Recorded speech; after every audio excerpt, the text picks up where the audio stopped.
I remember those days. You know what I will say? I mean, you are in the throes of parenthood where you are driving them Yeah. in 28 different directions.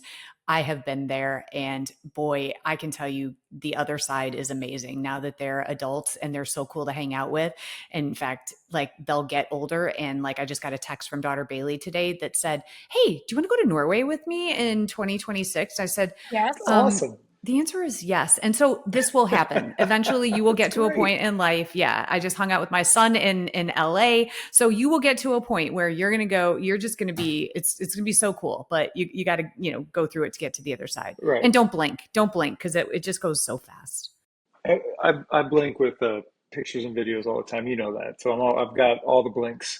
Yeah, and Ted, But I'm the realist hey, here. you So are? I thought I was a realist. Can we both be? their decision is going to be more consequential. Yeah, we're And there's a seeing that. point where then they're tried as adults, and we could go down the path of catastrophizing as well. Yeah, either But why would Wow. we? we Because we wouldn't. don't do We easy here, Ted. We don't do easy. We don't no, do comfort. Okay. We dissent. We push back. we can, but we don't have to be fatalistic and pessimistic. We can be realists, and we have grounded one of. Well, John got in big trouble a couple weekends ago for Oh, we uh, we left him at home because he had to leave early on a Sunday morning to go to a basketball camp 3 hours away, and so he was going to spend the night Friday and Saturday with two different friends, and then drive out. Uh-oh. The long story short is he called and said, "Hey, can I have a couple friends over?" And he was talking to Katie, and she looked at me and I said, "No." He's like, "Well, they're already here." I'm like, "All right," oh, and she said, "Do not swim," right? Like texted him. We could get into serious legal jeopardy if something bad were to happen.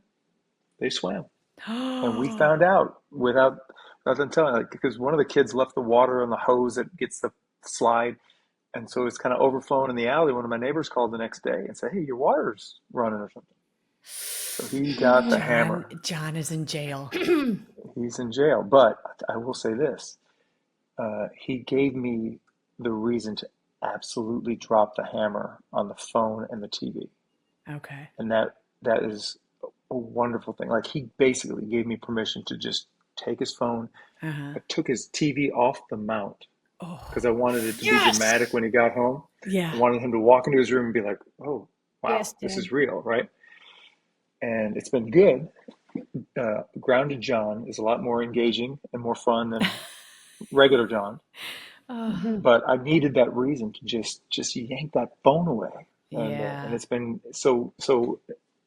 I think it's going to be a good thing. I'm going to have him write out pros and cons to having a phone before I Uh-huh. give it back to him, Oh, and this so is a he whole can other and Ted, tape it to podcast, his by the closet. way. This is, yeah. I mean, Ted, but this is what you're Oh, talking about with consequential decisions versus yeah. just like having to clean up poopy diapers and Yeah. watch them from having to yeah. hover over them Yeah. as they're running around in the front That's yard. right. These are the things that mold his character, at going forward. And these are no small things.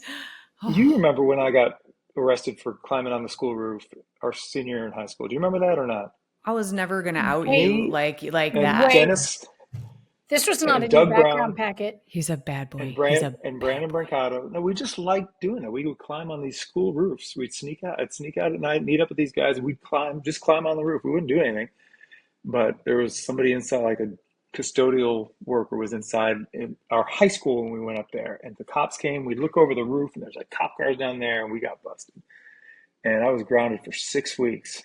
Yeah, Oof. 6. as a That's a senior. light sentence. You should have been grounded for fall Well, or it was the winter, Oh. day a after the season. football season, so this took me from like basically the beginning of November through halfway of December. That's 6 weeks, a significant chunk of time when you're a sociable Oh, senior in high heck school. yeah. And I mean, and I'm terrified of Mr. Madden. So you were like your dad, man. Like that's, He, to his credit, he kept his cool and was just, "This is what it is. This is what's going to happen." He said, "I am physically sick to my stomach thinking about this." oh, He's like, "I'm physically ill from thinking about this." And then he mhm, just laid out, and I was like, "Ooh, yeah. And shit." you just take it. That's right. Yeah. Yeah. I climbed Uh, on the roof too, but I didn't get caught. Did you? Which one? Jefferson. We had done all of them. We did Jefferson, Mm. Washington, St. Rita's, Holy Angels. Like What we is hit a lot of happening right places. now? Where What, am I? what, I'm in the land what of were the you doing when felon. you were I'm 17, 18 years We old? were gangster, Sylvia. We were so gangster. We're from Hard A Climbing, Town. climbing up on the school. How did you guys both stay in the honor society, I given You are such wasn't from. there. bad You behavior? always make that mistake, I and I know. have I to did keep both. reminding you that Ted was in the National Honor Society. Kristen was a Kristen was simply a thespian. felon. It Well, was and She so was I was simply a like felon. I was a felon and an honor society member. 382nd. Wait, what, Ted? I was a felon and a National Honor Society member. She was just a felon just a Okay, felon and a thespian. and a thespian. And I was okay. an athlete and a felon and a National And Honor I was Society member. bottom of my class. Oh, Okay. Were you really? really? You Davis High were? Blue Devils. I was like 382 out of 384. I didn't break out of Oh, that no cycle of way. doom until later. True story. That's my same story too. Because you Wait, Go. like you were at the absorbed bottom so of much your information. class. How could you have been the bottom of your class? Because they were Did you just smart. not give a I shit? fucked around and I was at the donut shop, so it was actually preparing for my future. Fluffy's Donuts Because you cut class? all the time. Whoa. This actually blows my mind because I was such a rule follower that I was afraid the worst thing I did was climb on the roof, like, right? But I never would have cut class, but I was such a bad student. But you were a naughty girl? Naughty is eating donuts with Gary Kessler at Fluffy Donuts. Like, is that really naughty? You're cutting class though. Yeah, that's big. Cutting I never class was did. I did big. that only once or twice. Not They're not boring. very often at all. Yeah, I did it once. Carrie Fisher. I didn't know you climbed on roofs. That's cool. Yeah. We have Oh, that. yeah. We have All the that in time. common You now. too. The synchronicity is so cute. I know. And isn't it funny how when in that moment and you're just like, this is the worst thing that's ever happened to me. And all I you did know. was climb a roof, and I know. Okay. Yeah, but that's the thing, right? You've got to make it sound like it's the worst thing they ever did, so they don't do it again. And then when they get older, they yeah. realize it wasn't that bad, but I didn't do it again. Right. Wow. Well handled, Ted. I like the strategy with the TV, with the phone. Yeah. I mean, really to get him to focus on his own behavior, right? Wait, can we pause for a second and you can edit this out? Do we want to keep running with this and maybe do the other one later? Do you want like to talk about accountability and like in leadership? I mean, because we've been talking about this now for 11 minutes. Or do we want to completely switch? Your call, sister. Let's do it. Yeah, you all are the drivers. If you got a good, if you think it's got legs, and run with it because you've got another, Well, we got to edit a lot of this stuff. I mean, Yeah, but that's easy. It's just yes, that's right. easy to edit out. So your Yeah. call. We can totally pivot, and Let's do it. he can kind of pick the fodder. Yeah, Ted, let's do it. Okay. We'll do Okay. it. Okay. It is, All right. it is time, and I'm not going to bring up a big old beef stick. The hollow buddy.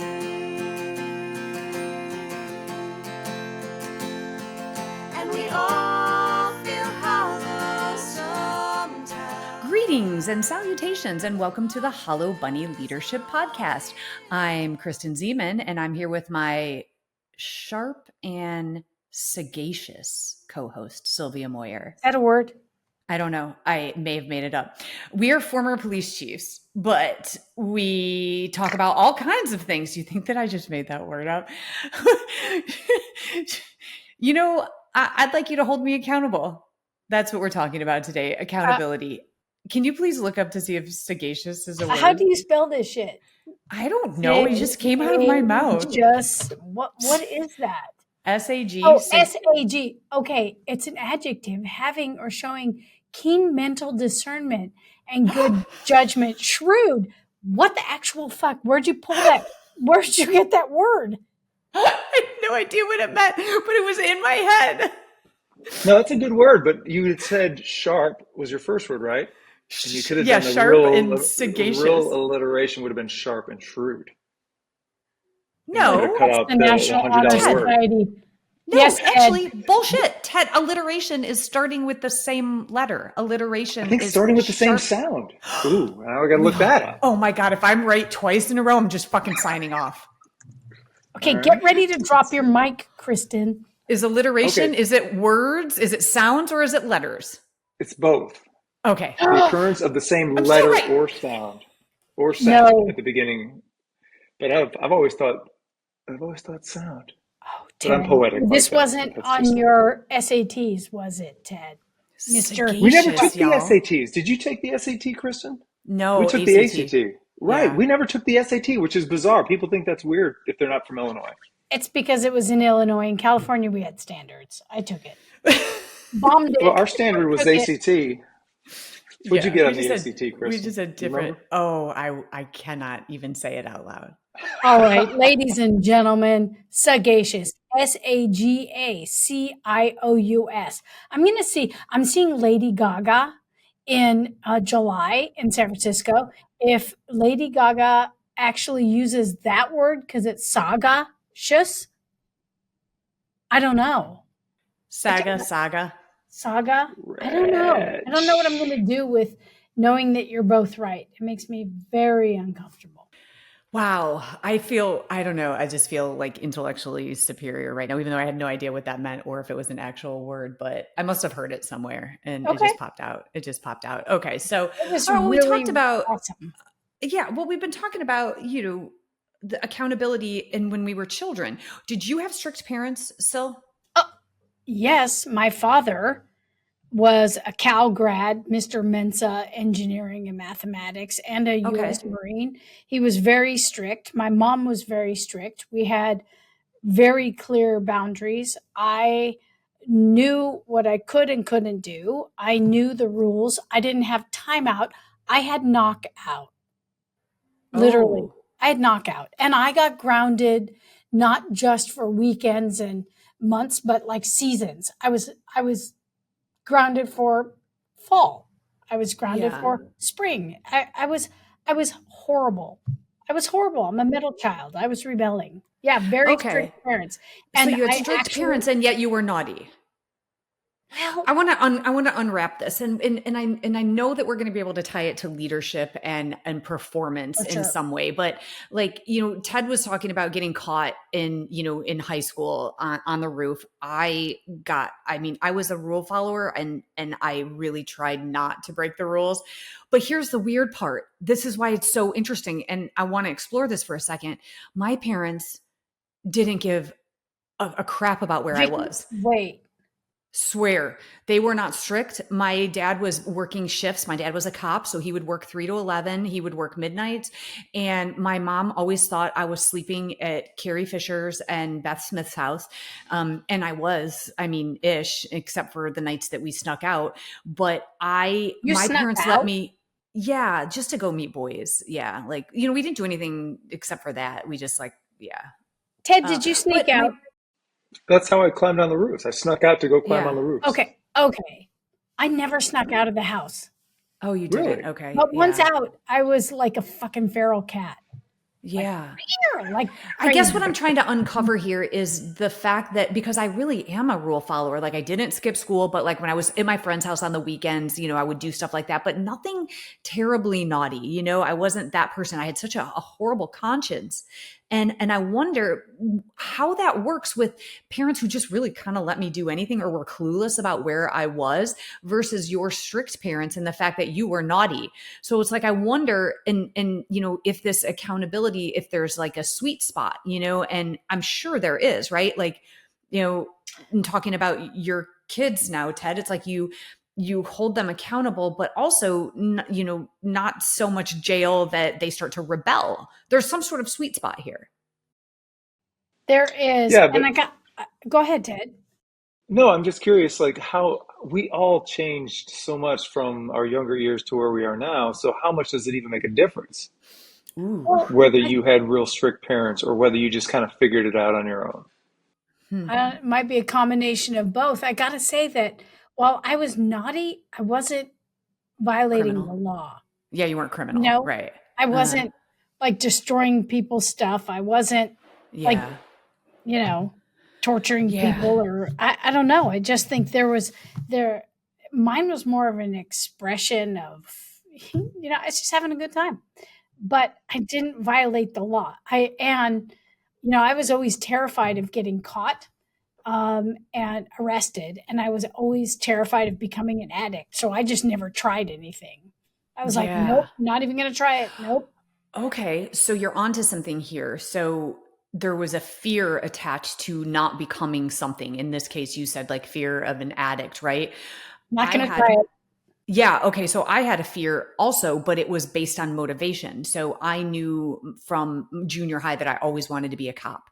And Okay. so when I went to high school and I went to parties, my friends actually helped me avoid situations where there was drinking and where the cops would come, because I was like, I can't get caught. Like, my dad's a cop and I want to be a cop. So I would never touch alcohol, because I was like, I'm going to have to, pass this test, this lie detector test when Got I it. get there. So it was like a motivation, and my friends would help me. Like, when the cops came, they're like, we got to get her out because she can't get caught. And so it was like this weird So motivation. you And had so yours fat, was slow fear. friends. So you had fat, slow friends. No, Like they you were ran pretty, faster than them. Yeah. no, You just don't have to no, be, they you don't were, have to be fast. You just have to be faster than all your friends. yeah, no, they were pretty, no, my friends had pretty good wheels back then. So we were the first out the door. Okay. And so, yeah, but I'm riffing here. I have no scientific evidence to back any of this up, but like, we talk about what motivates. So honestly, that's what we're talking about. Like, you've grounded John. And so now what is going to motivate him to be better next time? Is it the 6 or the however long you're grounding him for from the television and, and from his phone? Is that the motivator? Or is it the fact that you are very disappointed in him, that you can't trust him? Based on my own experience when I was about that age, I would I think don't it would know. be the actual punitive part of the punishment that would bother me Okay. more than anything else, Okay. unfortunately. So not so much the shaming. What about you, Sil? Like, did you want to disappoint anyone? No way. My mama, no way. Yeah. No Right. way. And yeah, I think there's so much that we rely on as adults. We rely on in our personal relationships based on how we were raised. And some of the pillars of the family, you're a Moyer, act like it. Yeah. Okay. And you had to figure out what that was, right? I had very insightful parents that their their kind of accountability measures influenced me as a leader now, and that was the obligation that I had to detail my actions and to give them the reasoning for my actions. And then they poked holes in my reasoning, and I had to take ownership of my decisions and my actions, and then I had to sit and think about it. And I don't think there's much departure from that as a young person as it is Mm-hmm. with my kind of leadership strategies for accountability to do the very same thing. There's a very compelling piece of detail. What were you thinking? And then to have folks take accountability and ownership of their actions, their decision making, and then to detail it. And then to have this kind of this is where it was flawed, and here's where you need to go from this point. I don't think there's much difference, right? There's Yeah. not much difference what Ted did with John to what a leader would do in the workplace, is there? No, because it's not about so much about reprimanding, it's about realignment. You're not calling people out, you're calling them up to perform better, to behave better. And I think perhaps that's what the sweet spot is of accountability. When I said there's got to be a sweet spot, I think it's intent. When your intent is growth, when it's not punitive, not control, but when it's trying to hold someone accountable to make them better because you have high standards of them. So for me, looking backwards in time, anytime I got in trouble, and actually I was a naughty girl once, I got caught shoplifting, and that's big. So I was a criminal. I am Wait, a like felon. what? Oh my God, I am a What did felon. you steal? Yeah, That's and this terrifying. this is this it was actually though it was terrifying. My best friend was grounded, but she was allowed to have people over. She was allowed to have me spend the night, and so I was I'm at sorry. Jewel. Yeah, I know that's not actually the definition of grounded, but we're not gonna call out Mr. and Mrs. Fisher for that. But anyway, Okay. Carrie was grounded, and so but I could still spend the night, and so I was at Jewel Osco with my mom, and so I thought, oh, I'm gonna I'm going to steal like a face mask because I was going to buy one where we could do each other's masks, at night, like a facial. And I looked at the jar and it was like $12 and I didn't have that much money. So I thought, I'll just steal this. And it was all on camera. I walked out with my mother and the security Vicky came and running after me. And you know what was the worst part about it? The security guard said, we just watched her steal something. My mother looked at that security guard and said, my daughter would never do that. Her father is a police officer. She would never do that. And I had to hang my head and go, here it is. And that I got grounded forever. And that's all it took was for my mother to look at me as though like this was like, I broke her heart in a million pieces in that moment. And I will never forget that. And that's how are you I still felt though. grounded? I'm still grounded. Yeah.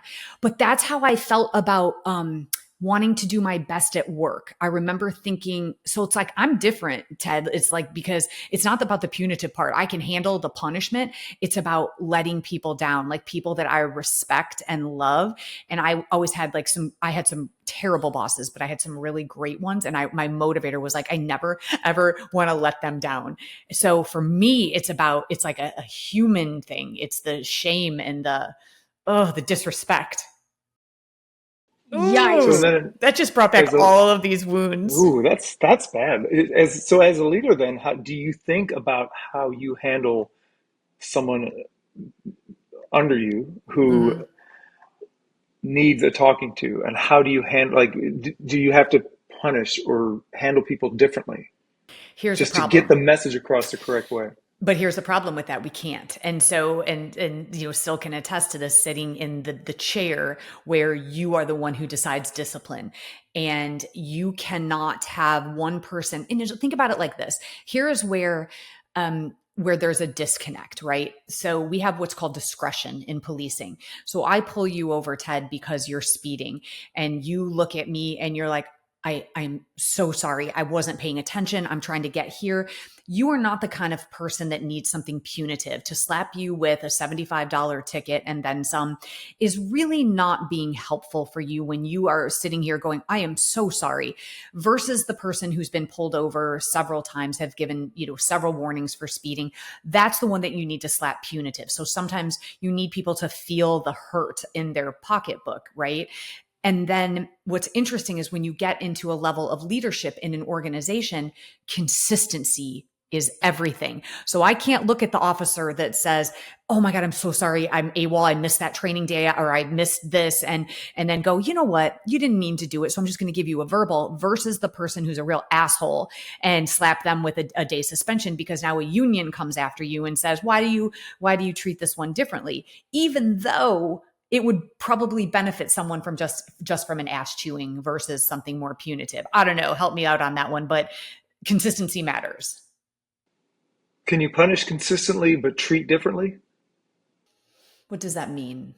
That means like I slap you with a suspension, I slap Sylvia with a 1 day suspension, but you're different, and I talk to you about it differently than how I would talk to Sylvia, because if Sylvia's the asshole in this hypothetical, No, let's maybe I keep her that realize way. that Let's keep her that way. maybe I realize it's not going to do any good. But with you, I feel like there's potential, there's hope. That I just want you to understand why I Thousand had to percent. do that.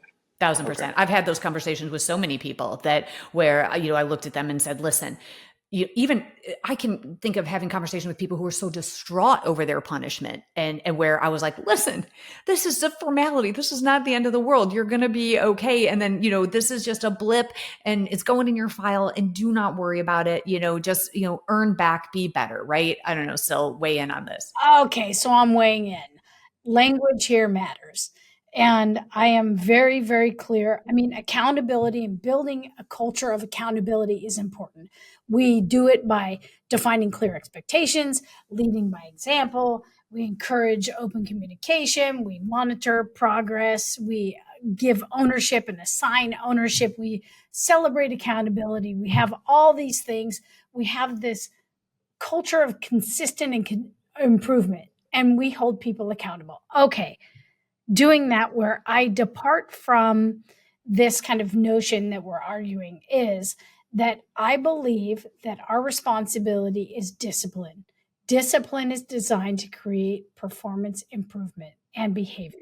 Improvement and performance and behavior. That is discipline. Punishment is tantamount to abuse.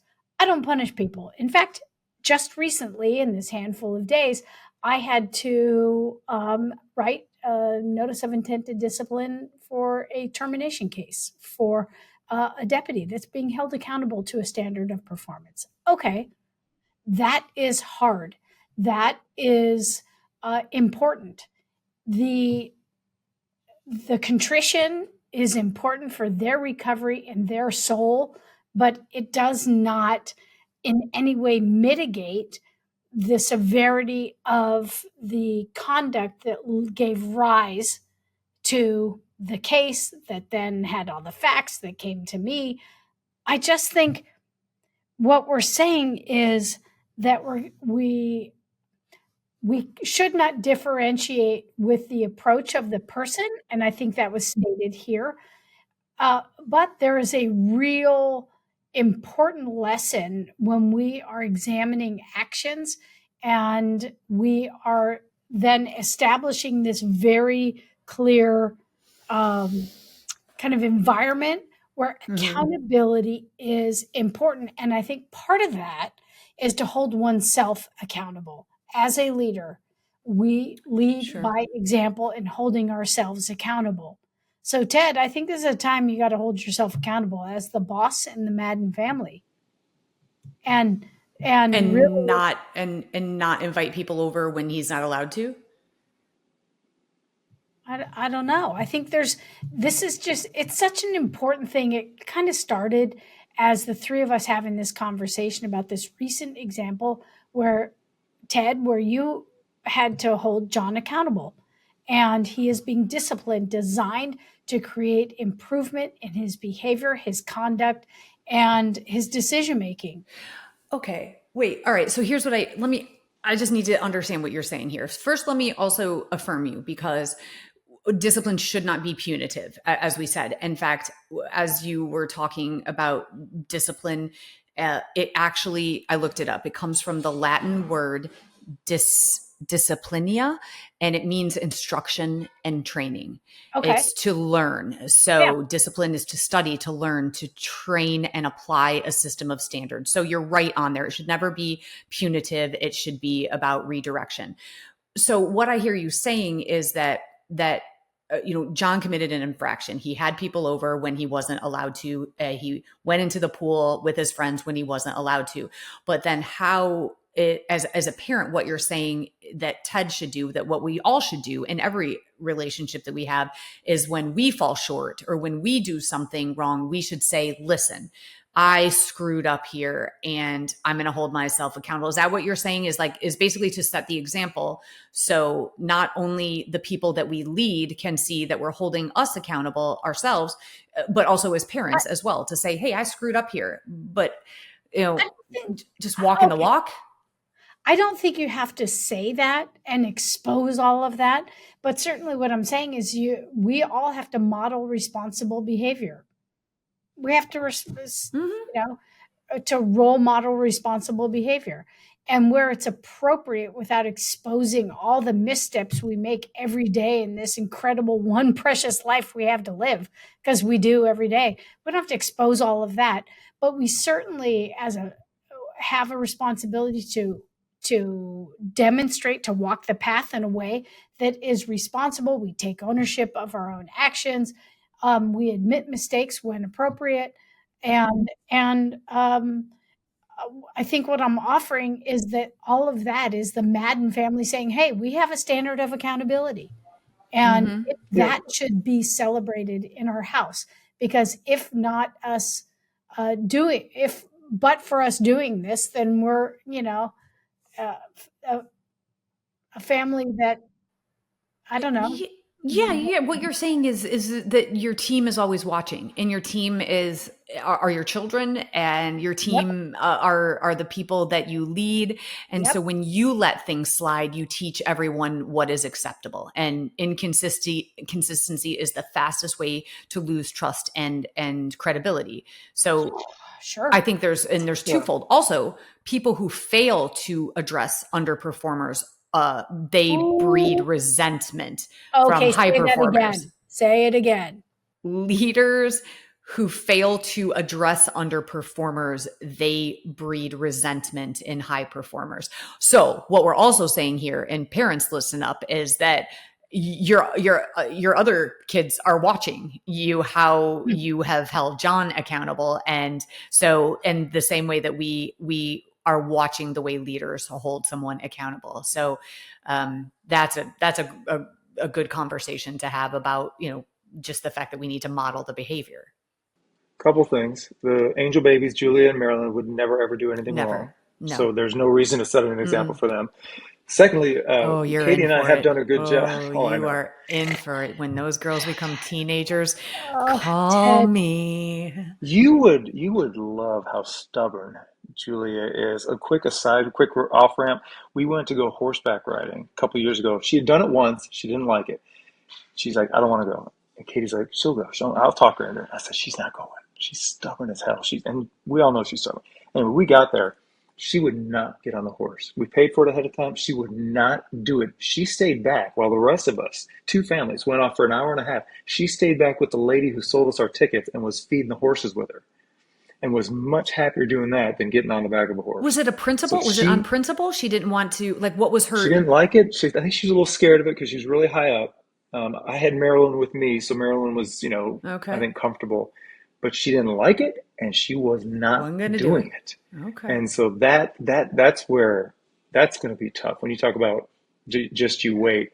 Because Oh, I'm stubborn and I'm bad about holding grudges. My wife is real good about being super pissed off and then flipping the yeah. switch, and she's fine. I brood for Oh, days, and it's not great, but I don't know how to change it. And Julia's stubbornness and me, I mean, there could be some yeah. You're going to real butt some just heads. Are Celebrate you a yeah. that. grudge holder, Sylvia? Are you a grudge holder? We haven't No, really gotten a fight. We've got in discussions, but we've never got like into, I will wait a lifetime to exact revenge. But I'm an October Scorpio. We Okay, just got a it'll come out title. of. We just have a title to this podcast, this episode. I will wait a lifetime to exact Honestly, revenge. my That is mindfulness so good. practice is That is so good. really I'm the opposite. There are very few people, like, I'm just the opposite, where it's just like I forget, and I fall into living well is the best revenge. this is mine. It's like, you know how I forgot to be afraid on the Yeah. bungee jump in New Zealand? I kind of forgot that I fucking hate that guy. It's like, oh yeah, I hate you. Okay. I'm mad Well, at then you. that's not Yep. exacting revenge, because like Chris has to remind me, where she's like, why were you just talking to them? And I'm like, I don't know. They're like, she's like, don't you remember what they did to you? And then she has to remind me, Exactly. and I'm like, oh yeah, I forgot. I'm mad at them. Like, I just That guy. forget so quick. I'm like a No. goldfish. Okay. Kind of the same. Yeah, I have to be reminded. Well, Yeah. especially when it's by proxy. Like, I hate somebody that's like mean to you or mean Yeah. to my friend. I'm like, oh yeah, fuck that guy. Those are the ones I forget. So you got to remind me. Yeah. Of that. I Yeah, never for sure. forget, but I'm also I never write you off either, and especially Uh-huh. with kids that I coach. I've had some Yeah. real tough kids, and Hmm. I'll bitch to Katie about how bad this kid is, but I never write them off, right? Yeah. And Good I've job. Never seen there've give been a up. couple in the past that they turn around and they get a better attitude, and I'm like, hey, you're welcome back, and I'm not going to hold that against you if you flip it. Yeah, But for Well, yeah, sure. I have a hard time. that's a great And quality, and that's a great quality for John in this whole accountability piece. You're not going to hold on to it forever. That is a yeah. leadership pillar, But right? can I ask a question? When you were talking with John, and again, applies to leadership as well, I have found that it is so interesting, instead of coming, with the hammer, right? Is I love to start with, help me understand what was going through your mind here. Like, just help me. Did you do that like with him? Because it's like kind of unfathomable to think that he completely defied you. And I just love to know, like, what was going on there? I, What's happening? I, right back to the holding the grudges again. He was. We were 3 hours south at Katie's parents' lake house when all this went down. So he knew he was in trouble, but then he went off to that camp in Abilene, and and he would call home the first couple of nights, talk to Katie, and I didn't want to talk to him. And I can't, and so it was probably the best thing that I didn't Uh-huh. have to see him Yeah, for right a few away. days, and So you it could, could get control of the emotions, and then tell him logically and rationally what's happening here. And so he knew, like when I picked him up, I just put my hand out. He handed me the phone, and so on the ride home, it was another dad and another kid, and he Mm. didn't have his phone and hasn't had it since. And mhm. but it was just fortunate I had those few days to There's a lesson bring there it down. too.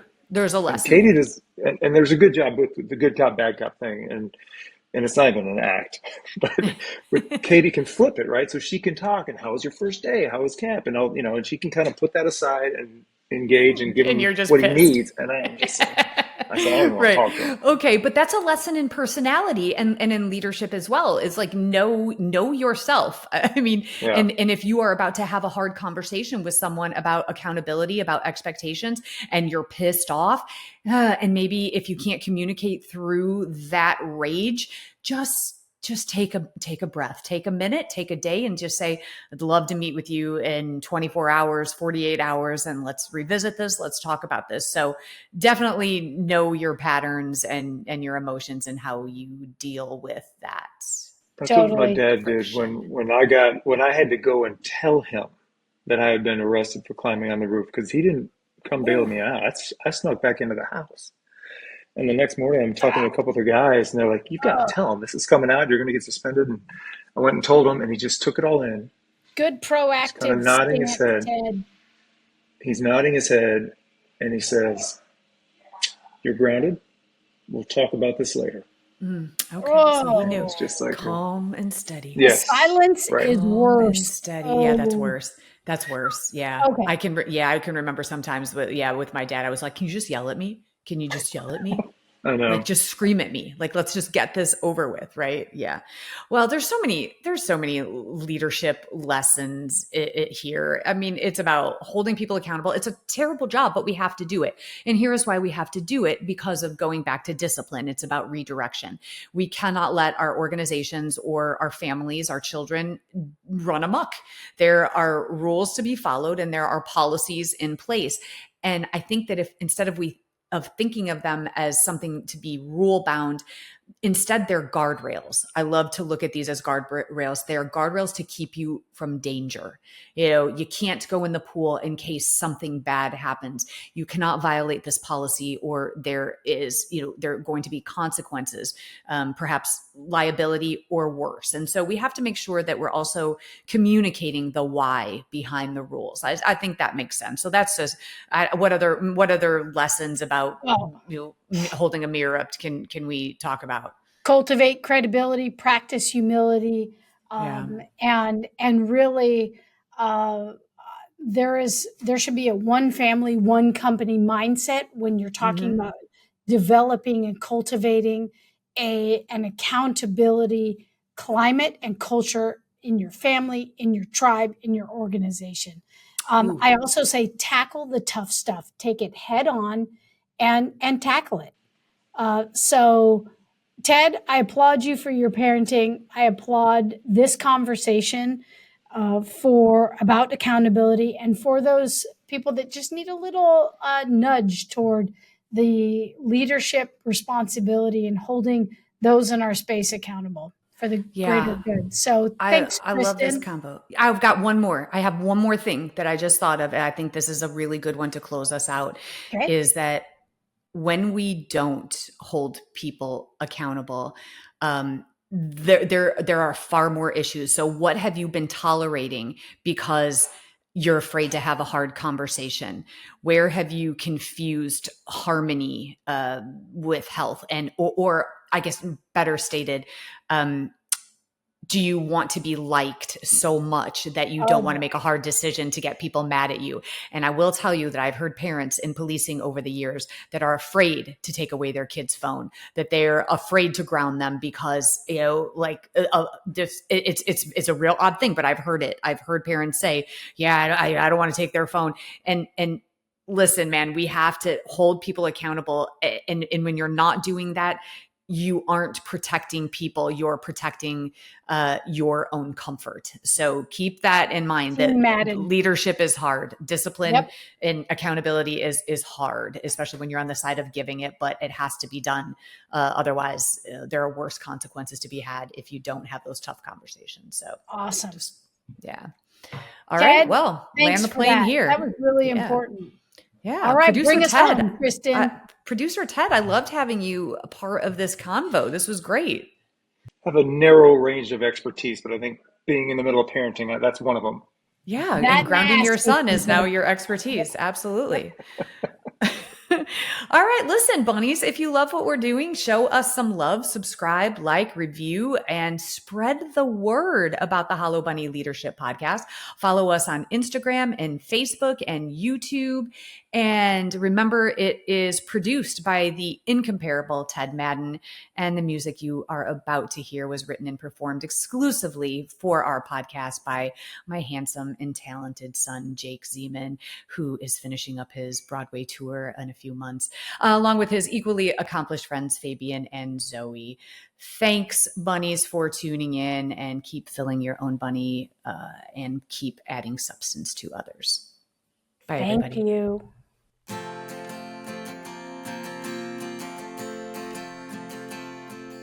When you look inside, what do you find? Are you content to fall behind? When you lose your way and you've lost your why, have courage and get ready to fight the hollow bunny.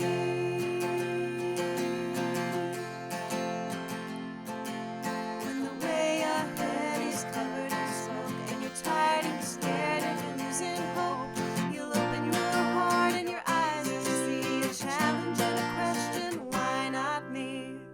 To fight the hollow bunny.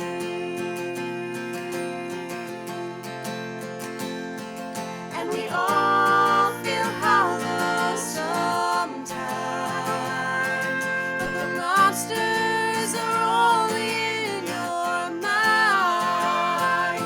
It's a tough pill to swallow, but if you're brave and kind, you'll be alright.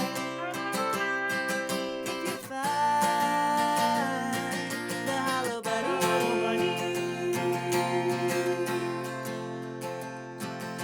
When the challenge ahead scares you to death, you tame the imposter inside instead. To change the world, you've got to start small. It takes a leader to say, I don't know it all, and I know I'm gonna fall, but I'll pick it up and come back stronger, failing forward and moving onward, doing the hard thing and the right thing, forever fighting the hollow bunny.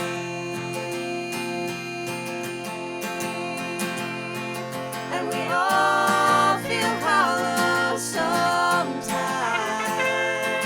but the monsters are only in your mind. It's a tough pill to swallow, but if you're brave and kind, you'll be alright.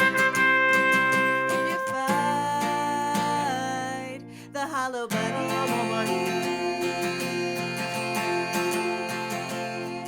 If you're tough on the outside but empty within, some